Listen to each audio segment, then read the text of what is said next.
જ્યારે માનવીના જીવનનો ઉત્તરાર્ધ આવે 50 વર્ષ પછી 51, 52, ત્યારે બે વસ્તુ આવે છે, જરા અને કાલ. પણ જરા અને કાલની તાકાત નથી કે પ્રભુને પણ પકડી શકે. ભગવાને કંસને માર્યો ત્યારે બંને પત્નીઓ અને પ્રાપ્તિ પિતા મગધરાજ જરાસંઘ પાસે રુદન કરવા લાગી. કૃષ્ણે મારા પતિને માર્યો, અનાથ બની. 17 વખત જરાસંઘે મથુરા પર આક્રમણ કર્યું છે અને કૃષ્ણએ 17 વાર હરાવીને પાછો ભગાડ્યો છે. 8 વાર યુદ્ધની તૈયારી કરી રહ્યો છે. અને બીજી બાજુ નારદ દ્વારા પ્રેરાયેલો કાલયવન 3.5 કરોડ મ્લેચ્છનું સૈન્ય લઈ મથુરા પર આક્રમણ કરવાનો વિચાર કરી રહ્યો છે. ભગવાને બલરામજીને યાદવ સાથે મંત્રણા કરી, જરાસંઘ સાથે લડવા જઈશું તો કાલયવન આપણા ભાઈઓને મારશે. કાલયવન સાથે યુદ્ધ કરવા જઈશ, જરાસંઘ યાદવોને સતાવશે. પેલા આપણા મથુરાવાસીઓને સુરક્ષિત.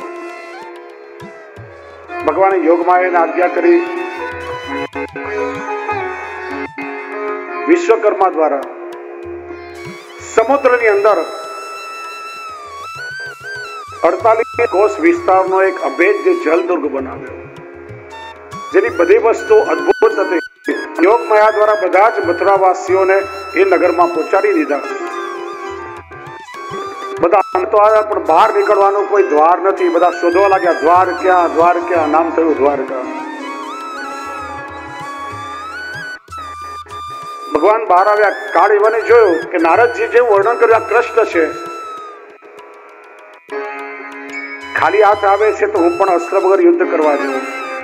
કાલયવન દોડ્યો અને ભગવાન મુઠ્ઠીઓ વાળીને ભાગ્યા. ભગવાને રણછોડ લીલા કરી. પર્વતમાં મુચકુંદ રાજા પડ્યા હતા. પોતાનો પિતાંબર મુચકુંદ રાજાને ઓળાડી ભગવાન સંતાઈ ગયા. મુચકુંદ રાજાએ વર્ષો સુધી જાગીને દેવોની સેવા કરી. દેવોએ વરદાન આપ્યું કે તમે ચિર નિદ્રામાં પડો. જે કોઈ તમારી નિદ્રા ભંગ કરશે ને તમે ક્રોધથી જોશો એ બળીને ભસ્મ થઈ જશે. અને કાલયવનને વરદાન છે કે યુદ્ધમાં એને કોઈ હરાવી ના શકે. કાલયવન ભગવાનને શોધતો આવ્યા. પિતાંબર જોઈ સમજો કૃષ્ણ છે, જોરથી લાતની ઠોકર મારી. મુચકુંદ રાજા જાગ્યા, ક્રોધથી કાલયવન સામે જોયો અને બળીને ભસ્મ થઈ ગયો. પ્રભુ પ્રગટ થયા. મુચકુંદ રાજાએ વિનંતી કરી, મને આપની ભક્તિ આપો. ભગવાને કહ્યું, આપના કુળમાં બ્રાહ્મણનું શરીર મળશે, એમાં મારી ભક્તિ પ્રાપ્ત થશે. અને એમનો બીજો અવતાર એ જૂનાગઢના નરસિંહ મહેતા મનાય છે. ભગવાને વરદાન આપ્યું, જ્યારે કેદારો રાગ ગાશો ત્યારે હું પ્રગટ થઈશ. શિવજીની કૃપા લીલાના દર્શન પણ થયા, પણ રાસમાં પ્રવેશ નથી થયો. છેલ્લા સમયે મનમાં દુઃખ હતું કે ભગવાને આ વાણીનું દાન કર્યું ને મારી વાણીથી મારી ઊંડી સ્વીકારો ને મારા જેવા કીર્તનો ગાઈ મેં ભગવાન પાસે મારા કેટલાય કામ કરાવ્યા છે, ભગવાનને પરિશ્રમ આપ્યો છે. અને એમનો પછીનો જન્મ એ ભાઈલા કોઠારીના જમાઈ ગોપાલદાસજીનો માનવામાં આવે છે. ગત જન્મનું અનુસંધાન હતું કે જન્મમાં વાણીથી પ્રભુને પરિશ્રમ આપ્યો, જન્મતા જ મૌન ધારણ કરી લીધું. અને આગલા જન્મના અનુસંધાનના કારણે શ્રી ગુસાઈજીના અઘરામૃત ચરવિત તાંબુરના પ્રતાપે કેદાર રાગમાં જ પ્રથમ વલ્ભાખ્યાન ગાયું છે. ત્યાર પછીનો જન્મ ભક્ત કવિ દયારામભાઈનો માનવામાં આવે છે, એવી માન્યતા છે. ભગવાન પાછા પધાર્યા. જરાસંઘ સામે ઉભો ભગવાને રણછોડ લીલા કરી. કૃષ્ણ બલરામ દોડીને પ્રવર્ષણ પર્વત પર ચડી ગયા. પેલાને એમ કે કૃષ્ણ બલરામ પર્વત પર હશે, ચારે તરફથી આગ લગાડી દીધી. પણ બીજી બાજુ સમુદ્ર હતો. કૃષ્ણ બલરામ સમુદ્રના માર્ગે થઈ પાછા દ્વારકા આવી ગયા.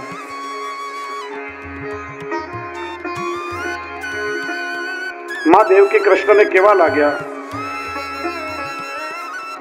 અરે કનૈયા તું લગ્ન ક્યારે કરીશ? ભગવાન કે મૈયા પેલા દાઉ ભૈયાના લગ્ન તો કરું, મોટા ભાઈ બાકીઓને હું કેમ પરણી જાઉં? દાઉ ભૈયાના લગ્ન અનર્થ દેશના રાજા શ્રીમાન મહારાજ રૈવતની પુત્રી રેવતીજી સાથે થયા. વૈષ્ણવ રાધાજી કૃષ્ણથી કેટલા મોટા હતા? હા, કેટલા સંભળાતું નથી જોયું? બસ બરાબર છે. 5 બરસ કો કુંવર નૈયા, 7 બરસ રાધા ગોરી રે રસિયા. ગાવશો ને બધા? તો દાઉદજી કેટલા મોટા? હા,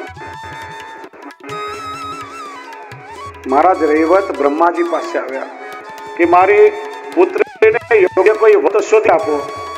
હમણાં શોધી લો. એમને 3-4 મિનિટ થઈ અને યુગ બદલ્યો. બ્રહ્માજીની મિનિટ યુગ બદલાઈ ગયો. રેવતીજી દાઉદજીથી એક યુગ મોટા છે કે મોટા ભાઈના લગ્ન તો થઈ ગયા, બેટા તું હવે લગ્ન કરી લે. આમ તો લગ્ન નથી કરવા, શીલવાન પણ હોય, અર્થાત મારા ઘરમાં જેવા સાધનો હોય, મારા ઘરમાં રહેન લોકો બધા સાથે કામ લેતા આવડતું હોય, જે વડીલોનો સન્માન કરે, બધા સાથે પ્રેમથી હળી મળીને રહે, ધર્મશીલ હોય, સચ્ચરિત્ર હોય, એવી કન્યા મૈયા કઈ હોય તો બતાવો. માં કે આટલા બધા ગુણો વાળી ક્યાંથી લાવું? ત્યાં નારદજી આવ્યા. પ્રભુ આપને જેવી કન્યા જોઈએ એવી મારી પાસે છે. ક્યાં?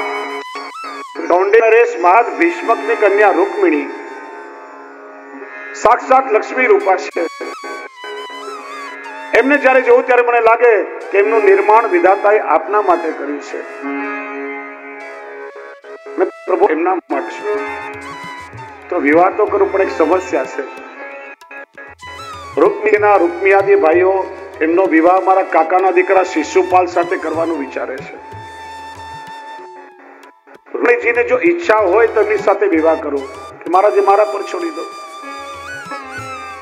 નારદજી રૂકમણીજી પાસે કેવા લાગ્યા. શું કહું? કેવું તો ઘણું બધું છે, નથી કેવું, જવા દો ને, મન નથી થતું. આમ સ્વભાવ હોય, આ નથી કેવું સાંભળે ને એટલે ના, હવે તો કેવું પડશે. તો શું કેવા રહ્યા છો? ગુપ્ત વાત આમ પેલા સાંભળવાની ઈચ્છા. હું નથી કેતો, એના લોકો કે છે તે કેવું પડે છે કે લાગે છે કે ખરેખર કલિયુગ આવી ગયો છે. સાંભળ્યું હતું કે કલિયુગમાં હંસ કાકરા ખાશે અને કાગડાઓ મોતી ચડી જશે. કે ચોખ્ખો કોણ શું કેવું છે? શું કહું? ક્યાં પેલો દંભી, પાખંડી, લોભી શિશુપાલ, ક્યાં આપના જેવા ગુણવાલ, શીલવાન, જ્ઞાની? આપની જોડી જોઈને એવું લાગે છે ખરેખર કલિયુગ આવી ગયો છે. આપને યોગ્ય તો આ જગતમાં એક જ પુરુષ છે. આ શબ્દોથી એમના ગુણોનું વર્ણન થઈ શકે. શું એમનું રૂપ, શું એમના ગુણ, શું જ્ઞાન, કેવી મળી ચાલ, શું એમના નેત્રો, એમના ગુણો મારી પાસે શબ્દો જ નથી. રૂકમણીજી કે આટલા બધા ગુણો વાળો જગતમાં કોણ? કે આટલા ગુણોનો સંગમ તો એક જ પુરુષમાં હોઈ શકે કે દ્વારકાધીશ કૃષ્ણ. પણ કઈ રીતે એમને જણાવું? તમારા તો ભક્તેચ્છા પૂર્વક છે, આપ વિચારશો ને થઈ જશે. સંદેશો લખીને મોકલાવો. કાગળ સાઈનો કડીઓ કલમ લીધા, લખવાનો વિચાર્યું શું સંબોધન કરું જે કર્ણ દ્વારા મારા હૃદયમાં પ્રવેશ કરી મારા શરીરના સંતાપને હરી લે છે. આપનું સ્વરૂપ અખિલાર્થ લાભ એટલે ચારે પુરુષાર્થોની સિદ્ધિ કરાવનારું છે. મારું મન નિર્લજ્જ બનીને આપનામાં પ્રવેશ કરી ચૂક્યું છે. હે પ્રિયતમ, મેં આપને પતિ તરીકે સ્વીકારી લીધા છે. હું તો મનથી આપને આત્મસમર્પણ કરી ચૂકી છું. મારા હૃદયની વાત આપથી છાની નથી. કૃપા કરીને પધારો અને પત્ની તરીકે મારો સ્વીકાર કરો. હું આપ જેવા વીર પુરુષને સમર્પિત થઈ ચૂકી છું. આપ જો વિચારો કે અહીં આવીને મારી સાથે વિવાહ કરવા માટે મારા ભાઈઓ સાથે યુદ્ધ કરવું પડે તો એનો ઉપાય પણ હું આપને બતાવું છું. આઈડિયા પણ રૂકમણીજીએ બતાવી દીધો. અમારા કુળની પરંપરા છે કે જે કન્યાના લગ્ન થવાના હોય, લગ્નના આગલા દિવસે અમારી કુળદેવી ગિરજા દેવીની પૂજા કરવા માટે જવું પડે. એ યોગ્ય સમય છે, ત્યારે આપ પધારીને મારું હરણ કરી શકો છો. ભગવાને દારૂક સારથીને રથ તૈયાર કરવા કહ્યું. શૈવ, સુગ્રીવ, મેઘ પુષ્પ અને બલાક નામના 4 ઘોડા જે વાયુ ગતિથી જોડાયા. એક જ રાતમાં ભગવાન રથમાં બેસી આનંદ દેશથી વિદર્ભ દેશ આવી ગયા. અહીંયા શિશુપાલની જાન આવી રહી છે. રૂકમણીજીનો વિવાહોત્સવ થઈ રહ્યો છે. બધા શિશુપાલને પોખવા માટે આવ્યા. કોઈ આવીને વધાઈ આપી કે દ્વારકાધીશ કૃષ્ણ આવી ગયા છે, અને શિશુપાલને છોડી અને બધા કૃષ્ણના દર્શન કરવા દોડ્યા. શિશુપાલનું સુગર લેવલ વધવા લાગ્યું. ડાયાબિટીસ થઈ ગયું બિચારાને. જ્યારથી સાંભળ્યું કે કૃષ્ણ આવ્યા, કૃષ્ણના જેટલા વિરોધી રાજાઓ હતા ને બધા જાનમાં આવ્યા હતા. દંતવક્ર, પૌંડ્રક, જરાસંધ. કેવા લાગ્યો? કઈ થશે તો નહીં ને? આ કૃષ્ણને નાનપણથી ઓળખું છું.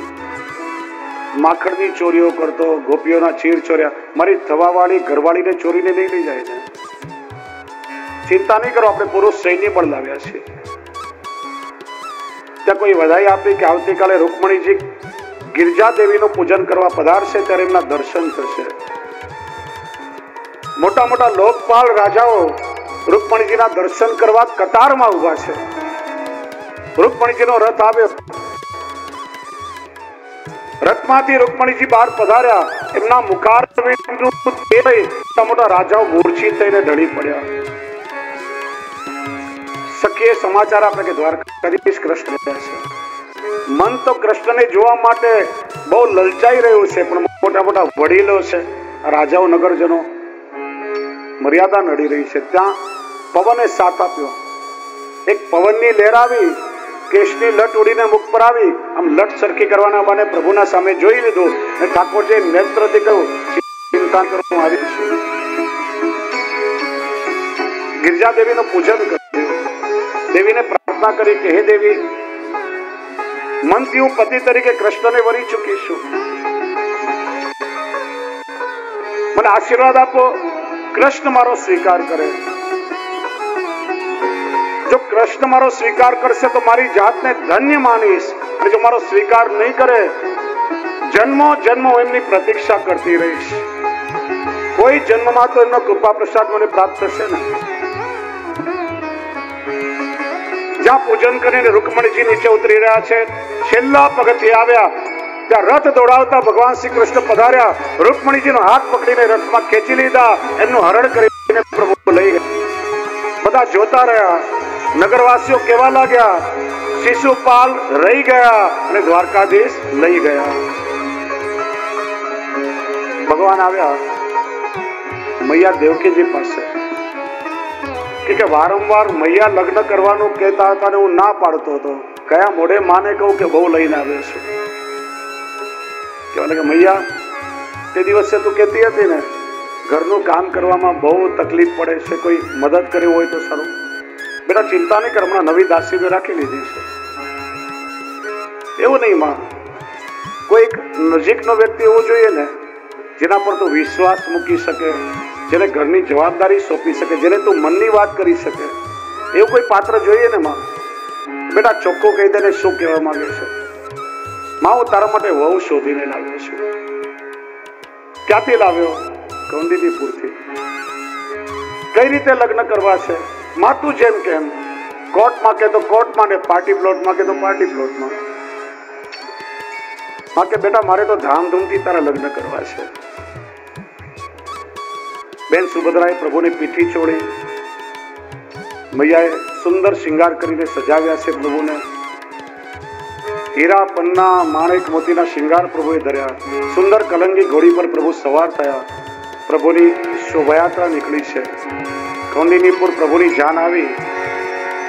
બધાએ ભગવાનને પોખ્યા. બ્રાહ્મણોએ સ્વસ્તિ વાચન કર્યું. મંગલ વાદ્યો વાગવા લાગ્યા. દેવો પુષ્પની વૃષ્ટિ કરવા લાગ્યા. અને શુભ મુહૂર્તમાં રૂકમણીજી સાથે ભગવાનના વિવાહોત્સવ સંપન્ન થયા. આપણે બધા જ પ્રભુના વિવાહના સાક્ષી બનવાનું છે. આપણે બધા જાનૈયા છીએ ને આપણે માંડવ્યા છીએ. વર પક્ષ અને કન્યા પક્ષ પણ એમાં છે. તો જ્યારે પણ શોભાયાત્રા આવે ને વિવાહની વિધિ શરૂ થાય ત્યારે વર પક્ષ અને કન્યા પક્ષના જે મનોરથીઓ છે એની સાથે મારા મુખ્ય મનોરથી નીતિનભાઈ, એમનો પરિવાર, અને જે સમનોરથી છે એટલા જ ખાલી મંચ પર આવશે, બીજા કોઈ પણ મંચ પર નહીં આવે. આપણે બધા પોતાના સ્થાન પર બેસી અને પ્રભુના વિવાહ ઉત્સવનો આનંદ માણશું. અને ઠાકોરજીના લગ્ન દિવસની પાર્ટી છે એટલે બધા વૈષ્ણવોએ ભોજન કરીને જવાનું છે. એટલે ઘડિયાળમાં ગમે એટલા વાગ્યા છે કોઈને ચિંતા નથી, કેમ કે કોઈએ ઘરમાં જે ચૂલો પેટાવવાનો નથી. બધાનો મહાપ્રસાદ અહીંયા છે. આપણે બધા જ ભગવાનના વિવાહ ઉત્સવનો આનંદ સાથે મળીને માણીએ.